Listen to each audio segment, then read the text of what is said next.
day to everyone watching. This is Raisa Santos and you are tuning in to 8D News. Let's take a look at today's main urgent headline. Super Typhoon Odette hits the Philippines. Authorities advise people to follow the proper safety precautions and to educate themselves on general knowledge about typhoons. Now, before we move on to this crucial news report, we would like to give a brief overview of our objectives for today's episode. With this broadcast, we intend to explain how typhoons develop and how it is affected by land masses and bodies of water. Trace the path of typhoons that enter the Philippine area of responsibility using a map and tracking data. We also hope that our viewers would also be able to do the same by the end of this broadcast with the following success criteria. I can explain how typhoons develop and how it is affected by land masses and bodies of water, and I can trace the path of typhoons that enter the Philippine area of responsibility using a map and tracking data. Moving on to your daily news. Super Typhoon Odette hits the Philippines. Authorities advise people to follow the proper safety precautions and to educate themselves on general knowledge about typhoons. Super Typhoon Odette made landfall on the 16th of December 2021 at 1:30 p.m. Philippine Standard Time on Siargao Island in southeastern Philippines. With the death toll standing at 375 lives, government officials urged Filipinos to stay alert during these trying times. Now we have Senator Micaela Huaton Lorejo with us today to speak about the effects of the typhoon on the Philippines. Good day, Ms. Lorejo. A wonderful day to you too, Riza. Yes. So, Ms. Lorejo, what are your thoughts about this devastating typhoon? I believe that this event is truly catastrophic. It has cost us so many lives. It's terrible. You know, typhoons have a ton of damaging effects on the people and the environment. I pray that we, as a country, can recover from the damages that this typhoon has caused. Why, yes, that is very true. Ma'am, you mentioned something about how damaging typhoons can be. Is it all right if you elaborate further on the damaging effects of typhoons? Absolutely. During typhoons, people might be killed, wounded, or lost. Power shortages and mudslides are widespread.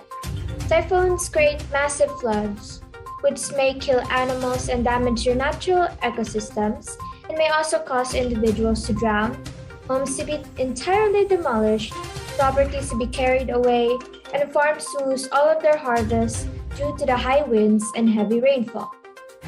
The typhoons bring various hazards, such as high winds, torrential rain, storm surge, and massive waves, which frequently result in catastrophic casualties and massive economic losses. Typhoons truly are no joke. We must stay alert and keep the safety protocols in mind. Well, there you have it, folks. We must stay alert and keep the safety protocols in mind. A big thank you to Senator Lorejo for being with us today. It was a pleasure to have you. Well, the pleasure is all mine. Now, we have discussed how typhoons affect us, but have we ever considered how we, or our surroundings to be more exact, affect typhoons? I pass the floor over to Anika Radito and Faith Navarro of the Philippine Atmospheric, Geophysical and Astronomical Services Administration, or PAG-ASA as it is better known as. Ms. Radito and Ms. Navarro, take it away. Thank you, Riza. So, how do bodies of water affect typhoons? Well, typhoons are formed when a warm ocean evaporates and pushes water into the lower atmosphere. When converging winds collide and turn upwards, this humid air is pulled aloft. Water vapor condenses into clouds and rain at higher altitudes, releasing heat that warms the surrounding air, forcing it to rise as well. Even additional warm, moist air spirals form along the surface to replace the air well above the sea. Eventually, typhoons move out from the tropics and into the mid-altitudes. These storms weaken and collapse once they cross over cold water or land and lose contact with the hot water that propels them. The effect of typhoons is based on how strong the energy released by the landforms and body of water is. Typhoons gain energy from the water oceans and lose energy over the cold. That is true. Landforms and bodies of waters do affect typhoons depending on how much energy they give off, or what kind of energy source they provide. Land masses weaken typhoons, causing them to dissipate if the land mass is large. Typhoons are sustained by deep convection and the release of latent heat, and so they require warm ocean water to sustain the convection and wind speeds. If a typhoon moves over land, the supply of warm ocean water is cut off and the typhoon dissipates. That is all from our side. Back to the studio. Thank you, Ms. Rodito and Ms. Navarro. We now move on to perhaps one of the most important aspects in this broadcast, precautionary measures in typhoons. May I call on my co-worker, Rasha Sison, to give us the details. But of course, Riza, in times like this, we must always be prepared. As they say, preparation is the key. So before a typhoon hits, here's what you should do. Build an emergency kit and make a family emergency plan. Know your surroundings, learn the elevation level of your property and whether the land is flood prone, which will help you know your property will be affected when storm surge or tidal flooding are forecasted. Learn community hurricane evacuation routes and how to find higher ground. Determine where you would go and how you would get there if you needed to evacuate, and lastly, make plans to secure your property. In the event where you find yourself experiencing a typhoon, here's what you need to do to keep yourself safe. Listen to the radio or TV for information. Keep your weather radio handy. Secure your home, close storm shutters, and secure outdoor objects or bring them indoors. Turn off utilities if instructed to do so. Otherwise, turn the refrigerator thermostat to its coldest setting and keep its doors closed. Avoid using the phone except for serious emergencies.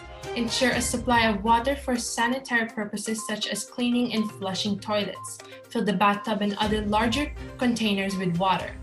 And lastly, find out how to keep food safe during and after an emergency.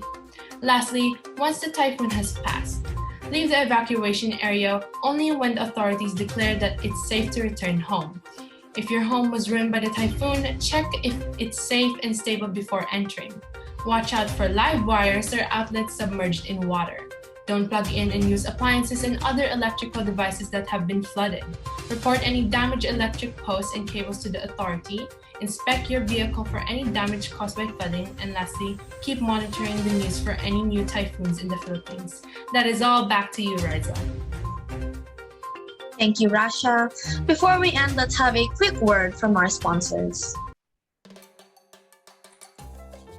Now it is time to test out your knowledge! We prepared 3 questions for you. You'll be given 5 seconds to come up with an answer. Raise your hand if you know the answer.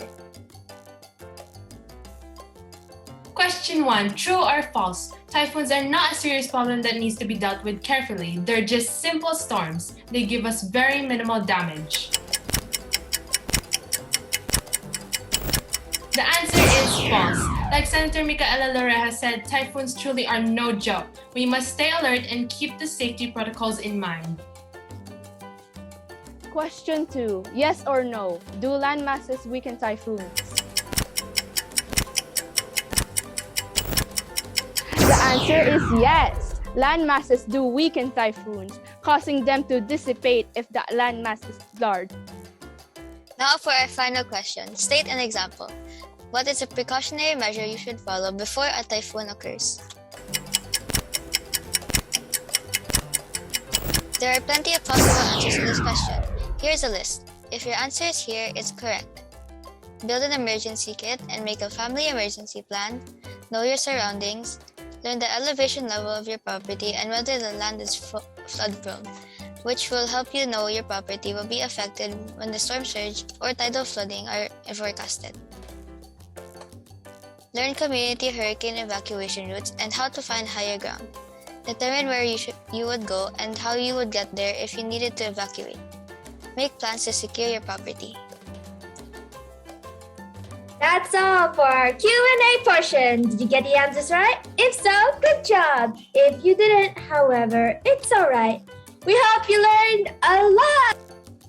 I believe that is all for today's broadcast. Thank you for tuning in. My name is Raisa Santos, and this was AD News.